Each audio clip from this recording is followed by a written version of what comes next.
Hello students, ई विद्या weekly current affair session में मैं विवेक सक्सेना आपका स्वागत करता हूं। आगे आने वाले कई महीनों में विभिन्न प्रतियोगी परीक्षाओं का आयोजन होना है, जैसे UP PCS, SSC stenographer, SSC CAPF Delhi police sub inspector, Madhya Pradesh jail प्रहरी, UP police constable, Rajasthan police constable, RRB railway भर्ती बोर्ड की एनटीपीसी गैर तकनीकी संवर्ग वाली और रेलवे ग्रुप डी की परीक्षाओं का आयोजन होना है। और इन्हीं परीक्षाओं को ध्यान में रखते हुए ये करंट अफेयर्स के प्रश्न तैयार किए गए हैं। और यदि आप घर बैठे प्रतियोगी परीक्षाओं की तैयारी कर सफलता प्राप्त करना चाहते हैं तो आज ही ई विद्या ऐप को डाउनलोड कर ले और इसमें विषय विशेषज्ञों द्वारा ऑनलाइन पढ़ाई की जाती है। अब आते हैं क्वेश्चन नंबर 1 पर। चुनाव आयोग ने हाल ही में किस राज्य में विधानसभा चुनाव की घोषणा की है? पहला ऑप्शन है पश्चिम बंगाल, दूसरा ऑप्शन है पंजाब, तीसरा ऑप्शन है तेलंगाना और चौथा ऑप्शन है बिहार। तो यहां पर जो सही उत्तर है या विकल्प जो सही है वो है बिहार। हाल ही में चुनाव आयोग ने बिहार में विधानसभा चुनाव की घोषणा की है और मुख्य चुनाव आयुक्त जो हैं सुनील अरोड़ा, उन्होंने क्या कहा है कि ये विश्व में कोरोना काल में विश्व में पहला जो है वो चुनाव है। 70 देश जो है वो अपने चुनाव कार्यक्रम को कोरोना के कारण स्थगित कर चुके हैं। यहां पे इंपॉर्टेंट पॉइंट क्या हुआ कि कोरोना काल में विश्व में यह पहला बड़ा चुनाव है। अब इससे इंपॉर्टेंट फैक्ट और क्या क्या, इससे रिलेटेड फैक्ट क्या क्या हो सकते हैं, हमें यह भी मालूम होना चाहिए कि बिहार में विधानसभा सदस्यों की संख्या कितनी है। तो बिहार विधानसभा में जो है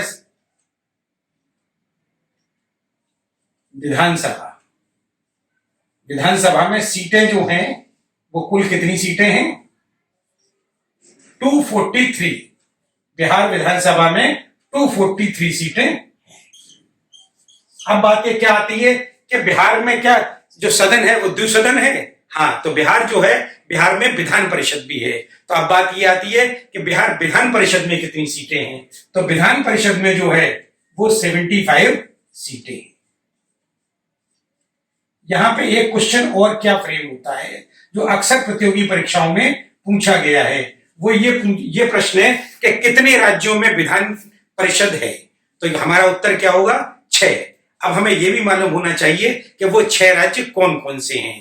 तो पहला आंध्र प्रदेश, दूसरा तेलंगाना, तीसरा कर्नाटक, चौथा महाराष्ट्र, पांचवा बिहार और छठा उत्तर प्रदेश। इन 6 राज्यों में विधान परिषद भी है। अब यहां पे अभी हमने क्या बताई थी कि बिहार विधानसभा चुनाव की घोषणा हो गई है और ये चुनाव जो है वो 3 चरणों में कराए जाएंगे और ये चुनाव जो है वो 28 अक्टूबर से प्रारंभ होंगे।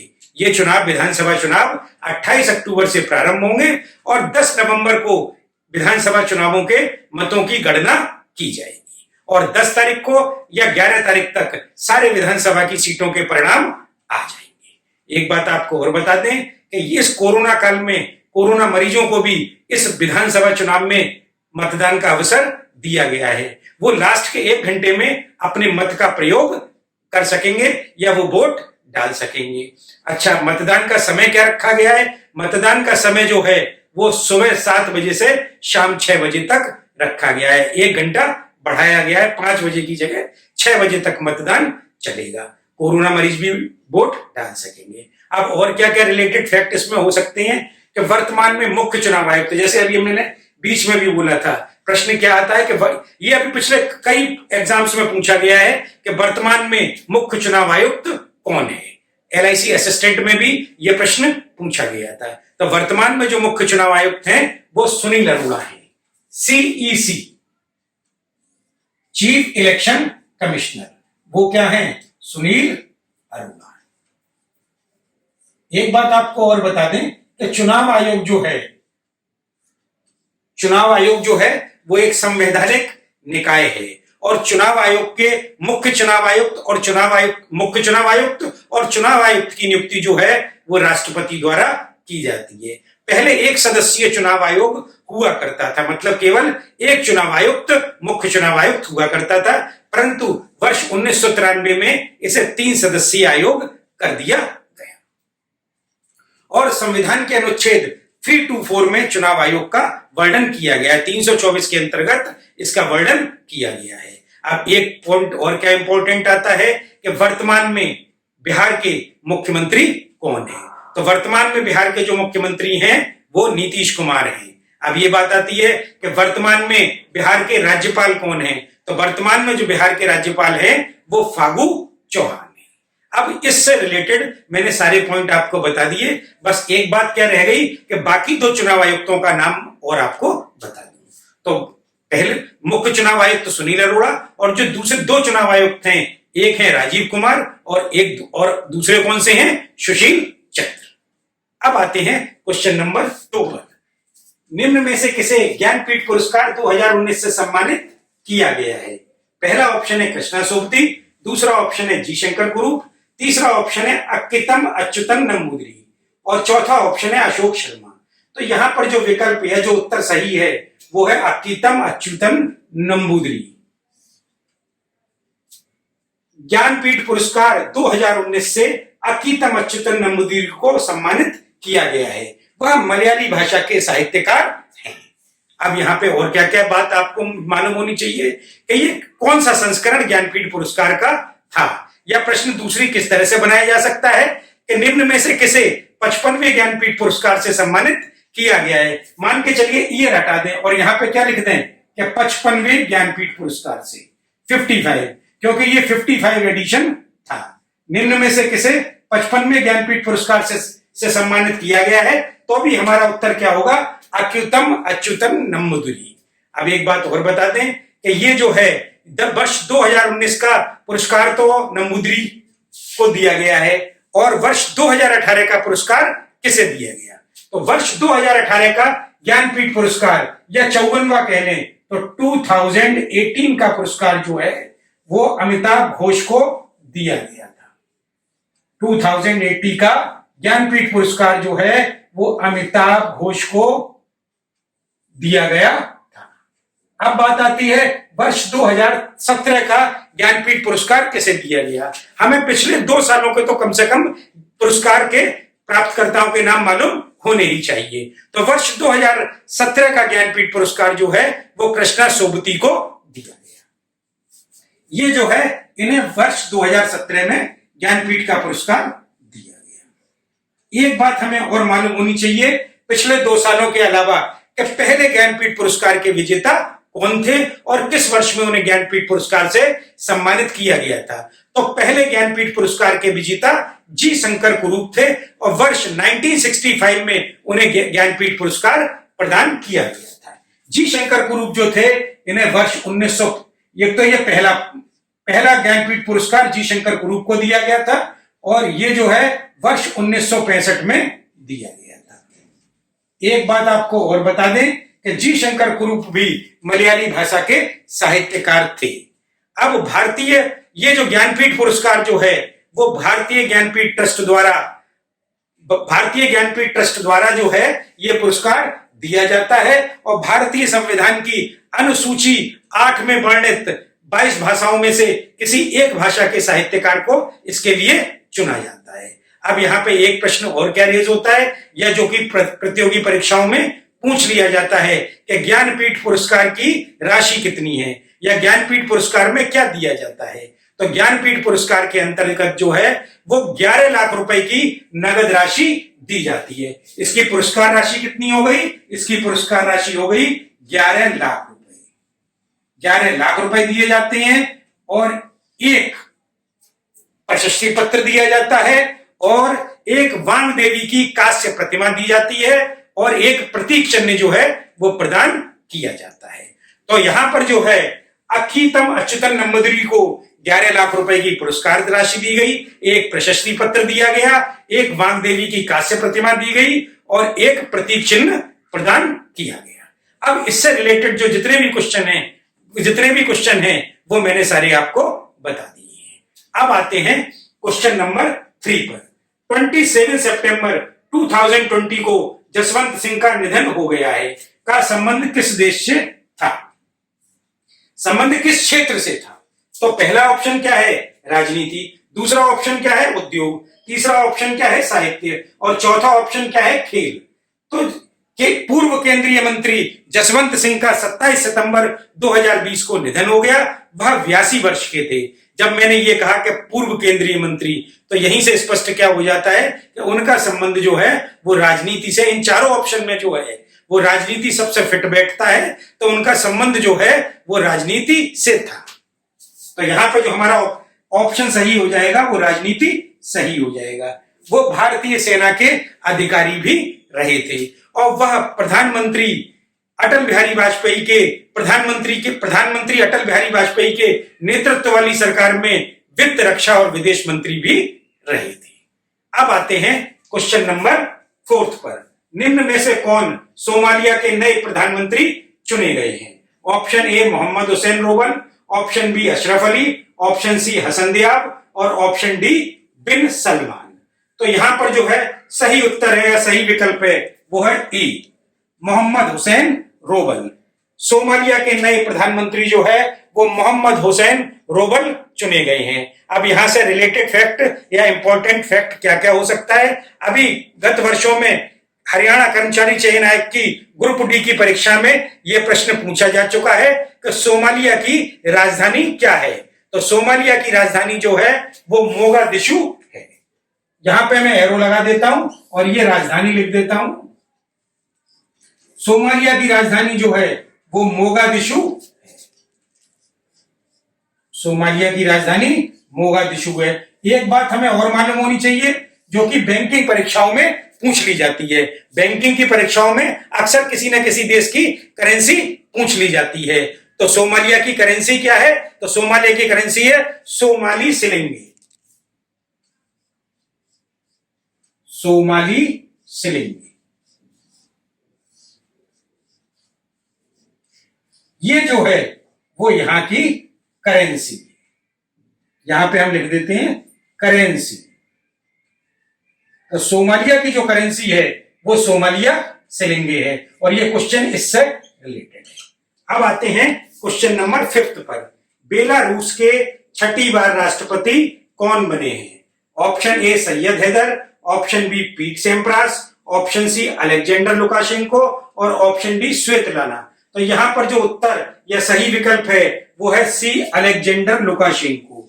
अलेक्जेंडर लुकाशेंको जो है वो 6ठी बार बेलारूस के राष्ट्रपति बने हैं।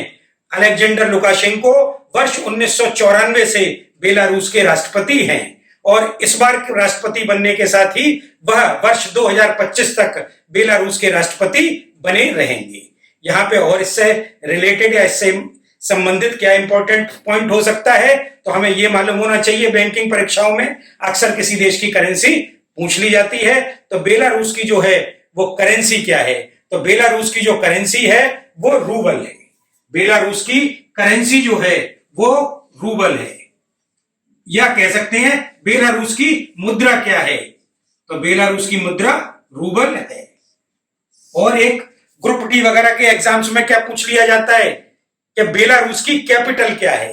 तो हमें यह भी मालूम होना चाहिए कि बेलारूस की कैपिटल क्या है। तो बेलारूस की जो कैपिटल है या बेलारूस की जो राजधानी है वो मिन्स्क है। बेलारूस की राजधानी मिन्स्क है।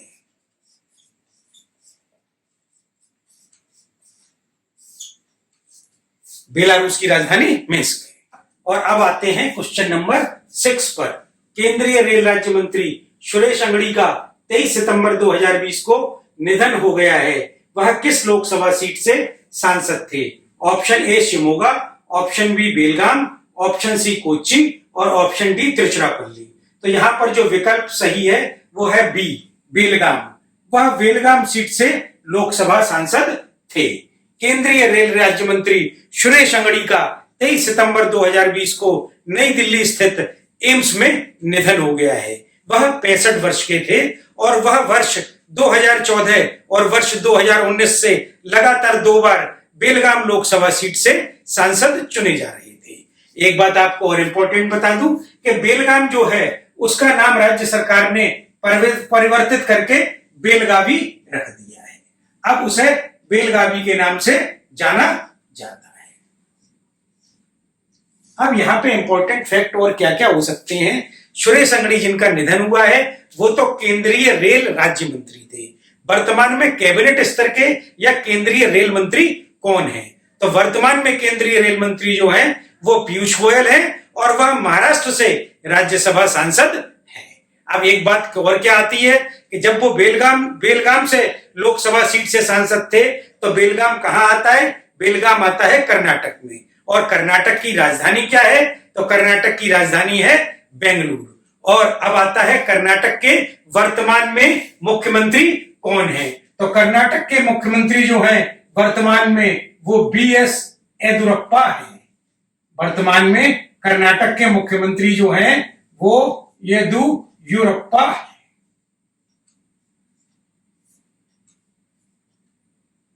और राज्यपाल जो हैं वो आर वजुभाई वाला है।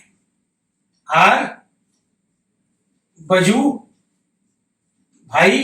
वाला वर्तमान में कर्नाटक के राज्यपाल है।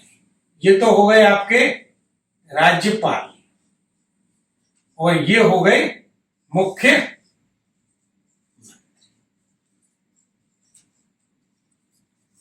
अब आते हैं क्वेश्चन नंबर 7 पर। हाल ही में एसपी बाला सुब्रमण्यम का निधन हो गया है, वह क्या थे? ऑप्शन ए गायक, ऑप्शन बी बैडमिंटन खिलाड़ी, ऑप्शन सी राजनीतिज्ञ और ऑप्शन डी उद्योगपति। तो यहां पर जो विकल्प है सही है वो है गायक। प्रसिद्ध पार्श्व गायक एसपी बाला सुब्रमण्यम का 25 सितंबर 2020 को निधन हो गया है। उन्होंने दक्षिण भारतीय व हिंदी फिल्मों में 40,000 से अधिक गाने गाए थे। और एक बात इंपॉर्टेंट क्या है कि उन्हें 6 बार जो है वो सर्वश्रेष्ठ गायक के नेशनल अवार्ड से भी सम्मानित किया गया था। और एक इंपॉर्टेंट बात क्या है कि वर्ष 2001 में उन्हें भारत सरकार ने पद्मश्री अवार्ड से सम्मानित किया था। वर्ष 2001 में एसपी बाला सुब्रमण्यम को पद्मश्री पुरस्कार से सम्मानित किया गया था और वर्ष 2011 में उन्हें पद्म भूषण सम्मान से सम्मानित किया गया था। वर्ष 2001 में पद्मश्री सम्मान उन्हें मिला था और वर्ष 2011 में उन्हें पद्म भूषण से सम्मानित किया गया था और 6 बार सर्वश्रेष्ठ गायक का उन्हें नेशनल अवार्ड मिला था। अब आते हैं क्वेश्चन नंबर 8 पर। विश्व फार्मासिस्ट डे हाल ही में किस तिथि को मनाया गया है? पहला ऑप्शन है 24 सितंबर, दूसरा ऑप्शन है 25 सितंबर, तीसरा ऑप्शन है 26 सितंबर और चौथा ऑप्शन है 28 सितंबर। तो यहां पर जो सही विकल्प है वो है 25 सितंबर। हाल ही में विश्व फार्मासिस्ट डे जो है वो 25 सितंबर को मनाया गया है। अब एक प्रश्न किया जाता है अक्सर एग्जामों में कि विश्व फार्मासिस्ट डे 2020 की थीम क्या थी? तो वर्ष 2020 की विश्व फार्मासिस्ट की जो थीम थी वो ट्रांसफॉर्मिंग ग्लोबल हेल्थ थी। क्या थी? Transforming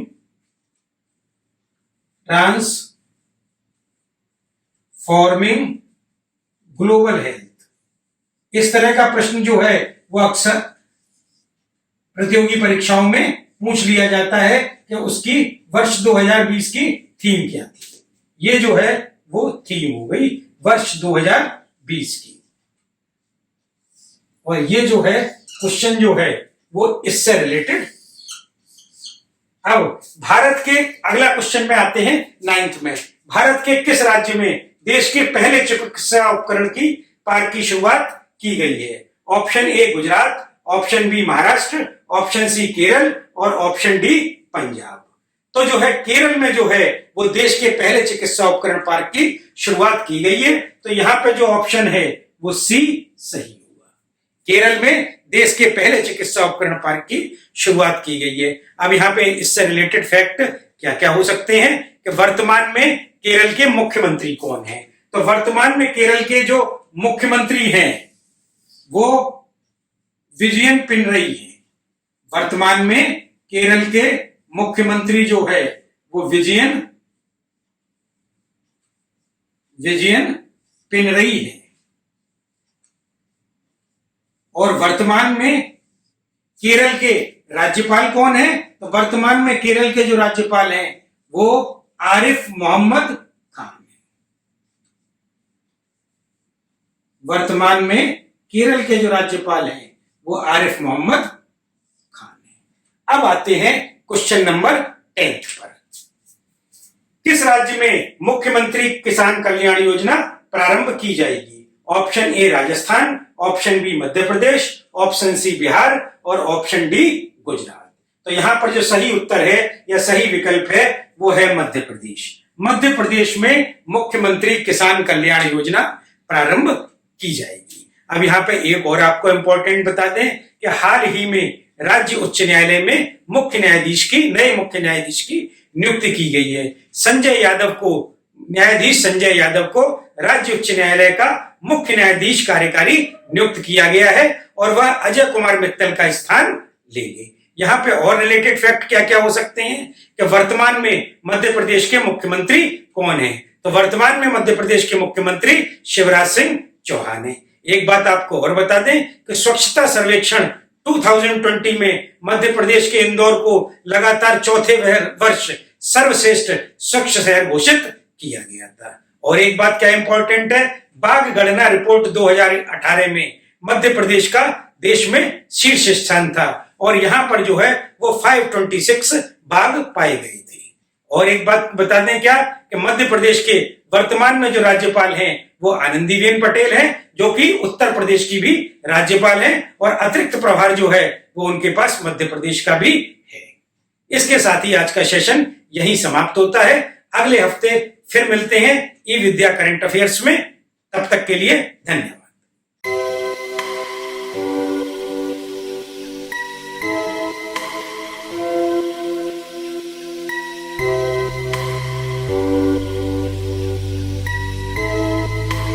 Thank you.